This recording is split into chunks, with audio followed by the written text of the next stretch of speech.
Bangalore is one of the fastest growing cities in the world. Recently tagged as the tech hub of India, the IT boom brought a huge change to the city in the 21st century. Bangalore wasn't always just buildings and cars and busy people all around. There were a lot of trees and parks and open fields to go for walks. But as time passed, it changed into a totally different city. The trees were replaced by concrete buildings, new multinational companies came in, and a tremendous increase in population. Amidst all these changes, there was one very important alteration that was silently happening in the city's food habits.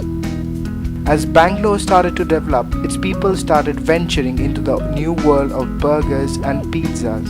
The big guys of the fast food market like Domino's, KFC, Taco Bell, McDonald's, Subway came into the scene, closely followed by the other food chains. While this was happening in Bangalore, in the small town of Yelahanka, the food scene was still dominated by the Ragi family.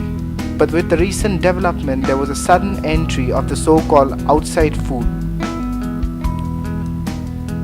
Now, when a person is introduced to a new kind of food, he will either like it or dislike it. With the Yelahanka population increasing, there was a lot of disparities in the food choices of the people. Some accepted and adapted to the change, whereas others ignored it, continued with the old food habits. There was a clear distinction between the two groups of people.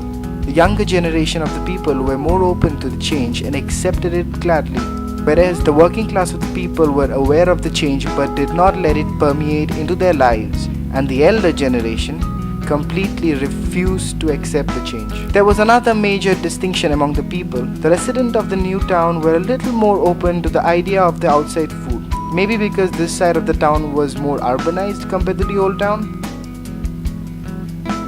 The people also said they were so used to eating their local food that they had no taste for the outside food. Some even said that their grandparents survived without having too many ailments because they had only ragi-based recipes.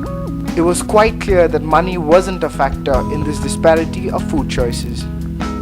The legacy of Hitam, Thindam, Betnam, Kitetam still lives on in this fast developing town of Yelahanka, but for how long?